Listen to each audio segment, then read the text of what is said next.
tentang beliau ini, mungkin yang belajar ilmu kalam pernah mendengar cerita beliau dengan salah seorang muridnya yang terkenal sekali, namanya Wasil bin Atok. Wasil bin Atok ini salah satu murid beliau, pintar sebenarnya Wasil bin Atok itu. Wasil bin Atok itu, di antara uniknya Wasil bin Atok itu cadel, tidak bisa ngomong R. Kalau Arab ya ro, tidak bisa ngomong ro, agak cadel lidahnya. Tapi karena beliau ini pinter, misalnya ceramah apa pidato apa ngomong apa itu, beliau selalu bisa menghindari huruf ro. Oh, itu tidak sembarangan kan ngomong, kok bisa menghindar terus dari huruf ro. Itu di antara pinternya Wasil bin Atok. Suatu ketika ada orang bertanya pada Syekh Hasan Al-Basri ini, Syekh, hari ini saya melihat ada kelompok di kalangan kita yang suka mengkafir-kafirkan. Dulu ya, bukan sekarang, zamannya Imam Hasan Basri. Ada yang bilang bahwa begitu orang melakukan kesalahan, melakukan dosa, maka dia kafir. Tapi ada juga yang mungkin kalau bahasa ini terlalu santai. Orang melakukan salah apapun tetap pokoknya dia masih mukmin. Itu kalau zaman itu kan dikenal perdebatan antara kelompok Khawarij dan cabang-cabangnya juga kelompok Murji'ah. Yang satu bilang oke saja, masih mukmin meskipun melakukan dosa. Yang satu bilang ndak, sudah kafir. Terus yang benar yang mana? Kalau ada orang melakukan dosa itu dia masih mukmin apa sudah kafir? Sebelum Imam Hasan Al-Basri jawab, Wasil bin Atok angkat tangan. Jadi tanpa diminta untuk jawab, Wasil bin Atok jawab, menurut saya orang ini tidak kafir, ya tidak mukmin. Itu nanti jadi cikal bakal lahirnya pandangan yang dikenal dalam teologi Mu'tazilah, namanya manzilah bainal manzilatain. Satu tempat di antara dua tempat. Kapan-kapan ya tema ini kita mau Syekh Hasan Basrinya ini. Jadi ada muridnya nyerobot jawaban, tapi beliau tidak marah. Beliau cuma bilang, karena setelah itu Wasil bin Atok setelah jawab itu berdiri terus nyari sudut masjid yang lain untuk mojok bikin kajian lain yang baru. Imam Hasan Basri cuma komentar, i'tazala anna Wasil. Wah, Wasil sekarang sudah misah nih dari kita. Jadi tidak marah-marah, tidak kamu murid kayak gimana kamu, enggak. Beliau enggak marah-marah, cuma komentar i'tazala anna Wasil. Ada yang bilang dari sinilah nanti muncul istilah Wasil dan kawan-kawan disebut kelompok Mu'tazilah. Oke. Imam Hasan Al-Basri ini termasuk tabi'in. Gurunya adalah para sahabat besar. Jadi Umar, Utsman, bahkan Ali, Abdullah bin Umar, pokoknya sahabat-sahabat besar hampir semua jadi gurunya. Lahirnya di lingkungan rumahnya Rasulullah. Karena ayah dan ibunya itu maula. Maula itu sebut saja pembantu. Ayah dan ibunya dulunya budak dari Irak yang menikah. Kemudian ayahnya pembantu di rumahnya Zaid bin Sabit.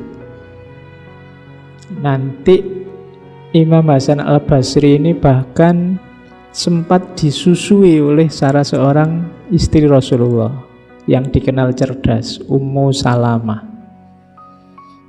Jadi ini punya posisi dan kedudukan yang luar biasa dari sisi masa kecilnya. Guru-gurunya tidak perlu diragukan lagi. Dan beliau termasuk tokoh yang nanti dikenal sangat menguasai agama, tokoh yang dikenal ungkapan-ungkapannya banyak berpengaruh hingga hari ini. Kalau bahasa kita hari ini, quote-quotesnya itu luar biasa. Itu Imam Hasan Al-Basri. Umur 15 tahun beliau pindah dari Madinah ke Basrah. Makanya nanti gelarnya jadi Hasan Al-Basri, karena tinggal di Basrah. Oke, sekarang kita lihat apa yang bisa kita ambil untuk muhasabah dari gagasan-gagasan sufistik Imam Hasan Al-Basri. Kalau ada yang tanya, Pak, ini kan ngaji filsafat, kok temanya tasawuf? Nggak tahu saya juga jawabnya gimana. Pokoknya ngaji wae lah. Kalau di jurusan akidah filsafat Islam ini ya biasanya ada di mata kuliah akhlak tasawuf. Di UIN mata kuliah akhlak tasawuf itu hampir ada di semua prodi. Oke, jadi yang kuliah di UIN mungkin pernah juga ketemu dengan beliau, Imam Hasan Al-Basri. Oke, beliau ini selain ngaji ke tokoh-tokoh besar, hidupnya awalnya seorang pedagang mutiara. Makanya beliau dikenal Hasan, di antara julukannya Hasan si pedagang mutiara. Ada beberapa versi tentang konversi pertobatan seorang Hasan Basri dari ulama yang luar biasa kemudian menjadi sufi. Kalau teman-teman membaca kitabnya Fariduddin Attor yang terkenal sekali, itu diterjemahkan judulnya Warisan Para Aulia, atau judul aslinya Tadhkiratul Aulia. Jadi Hasan Basri ini satu ketika datang ke seorang kliennya, jual beli mutiara, kebetulan seorang perdana menteri di daerah Bizantium. Bizantium itu satu kota di Yunani kuno yang nanti zaman Romawi namanya ganti Konstantinopel, zaman Turki Utsmani ganti jadi Istanbul. Nah, perdana menteri ini satu ketika ngajak Imam Hasan Al-Basri ini jalan-jalan ke satu tempat. Jadi di kerajaan itu, di satu tempat ada satu tenda. Di tenda itu pas Hasan Al-Basri ke sana, tiba-tiba datang ratusan pasukan. Kemudian merubungi tenda itu, ngomong-ngomong apa sedikit terus pergi. Kemudian setelah ada pasukan datang ulama-ulama, orang pinter, filosof, cendekiawan, ratusan juga, muter-muter di tenda itu, ngomong-ngomong sebentar terus pergi. Setelah itu datang juga perempuan-perempuan cantik, muter-muter juga di tenda itu terus pergi juga. Terakhir datang orang-orang tua, muter di situ terus pergi. Paling akhir datang rajanya, muter juga di situ terus pergi. Ini Hasan Al-Basri heran, itu ngapain sih orang-orang itu? Kok muter-muter semua di tenda, ngeruneng nggak jelas terus pergi? Cerita sufi itu kan gitu, menarik kalau diceritakan. Diceritain sama perdana menterinya, di tenda itu di dalamnya adalah makamnya putra mahkota. Jadi waktu putra mahkota ini masih muda, semua orang mencintainya. Pinter, ganteng, jagoan, pokoknya harapan pemuda-pemudi bangsa negara. Dia semua mengharapkan dia nanti mengganti raja. Tapi terus masih di usia muda tiba-tiba sakit. Semua dokter kerajaan tidak bisa ngatasi, dan akhirnya meninggal. Dan dimakamkan di situ yang ada tendanya. Nah, orang tadi yang datang muter-muter menggerundeng itu sebenarnya sedang semacam muhasabah atau apa ya. Jadi misalnya yang pasukan tadi muter-muter di situ, yang diucapkan apa? Wahai pangeran, kalau yang melawanmu, kalau yang membuatmu sakit, membuatmu mati adalah pasukan yang bisa kami lawan, kami siap mengorbankan nyawa untuk membelamu. Tapi yang membuatmu sakit dan meninggal adalah sesuatu yang tidak mungkin kami lawan. Muter-muter terus pergi. Selanjutnya datang lagi orang-orang pinter, para ulama. Wahai putra mahkota, kalau yang bisa menyelamatkanmu adalah ilmu, pengetahuan, filsafat, kami siap melawannya. Terserahlah, butuh santri ngaji filsafat berapa tak kerahkan. Tapi yang datang mengambil nyawamu adalah sesuatu yang tidak terlawan bahkan oleh kepandaian kami. Terus datang yang muda-muda, cantik-cantik juga begitu. Kalau bisa kami tukar nyawamu, keberadaanmu dengan kecantikan kami, dengan keindahan kami semua siap. Terakhir, yang orang-orang tua tadi juga begitu. Kalau boleh ditukar, kita yang sudah tua saja yang berangkat duluan. Terserah mau ditukar berapa dari kami semua, umur-umur kami. Tapi yang membuatmu meninggal adalah sesuatu yang tidak terlawan. Dan yang terakhir, rajanya datang. Wahai anakku, apapun yang ada di negara ini dalam kuasaku, kalau memang mungkin bisa aku tukar dengan kehidupanmu kembali, aku tukar. Tapi ternyata tidak bisa, tidak laku. Bahkan kerajaan dan seisinya dan raja-rajanya sekaligus. Jadi tiap hari ada adegan ini.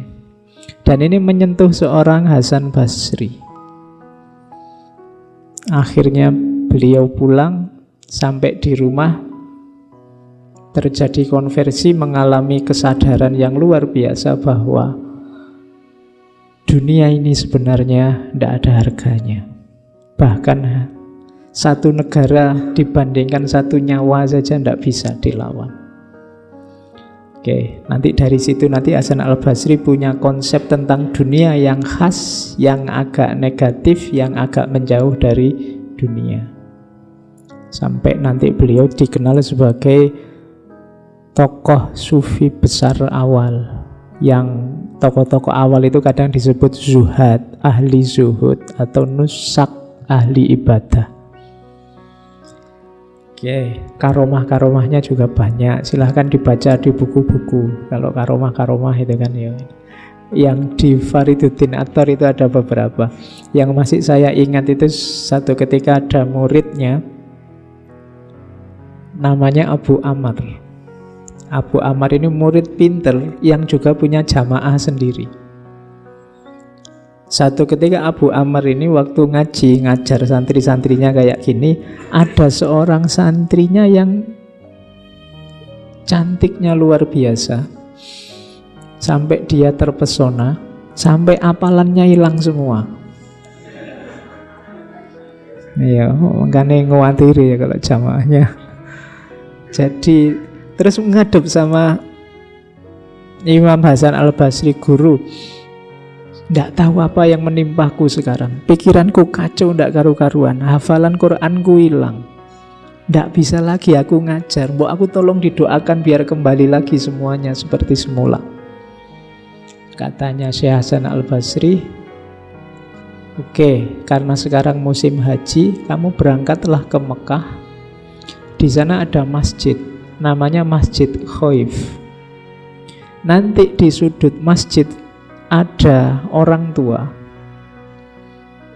yang selalu di situ karena berzikir. Tunggulah kalau dia sedang berzikir. Kalau sudah selesai, temuilah, minta didoakan oleh beliau. Akhirnya muridnya ini benar datang ke Mekah mencari Masjid Khaif, dan benar di masjid itu memang ada orang tua yang selalu duduk di depan di sudut masjid berzikir. Tidak berani mengganggu, ditunggu. Waktu menunggu si orang tua ini berzikir, tiba-tiba datang seseorang yang pakai baju putih-putih agak bercahaya, dirubung orang banyak. Semuanya minta salaman, termasuk syekh yang sedang zikir itu. Setelah itu, setelah salaman, ngobrol sebentar, terus yang orang yang baju putih-putih tadi pergi. Barulah muridnya Abu Amr tadi menemui orang tua, menceritakan keadaannya. Saya ini hafalanku hilang gara-gara muridku yang terlalu cakep. Akhirnya sama si syekh yang tua ini didoakan. Terus, kamu ini siapa kok tahu-taunya aku bisa mendoakan semacam ini? Saya dari Basra, muridnya Hasan Al-Basri. Terus kata kiai ini, loh, gurumu Hasan Basri loh, kok kamu malah datang padaku? Kurang ajar gurumu itu, masa rahasiaku diungkap begitu saja? Sekarang rahasianya juga aku ungkap. Yang tadi datang putih-putih itu, yang disalami orang banyak termasuk aku, itu tadi gurumu Hasan Al-Basri. Beliau biasanya memang kalau habis asar datang ke sini ngobrol sama aku. Terus kalau maghrib balik lagi ke Basrah. Basrah Mekah sekitar 1.500-an kilo lah. Ya, kamu yang punya guru kayak Hasan Basri itu sebenarnya tidak butuh aku. Oke, itu karomah-karomah ya kita. Antara lain itu, yang lain banyak.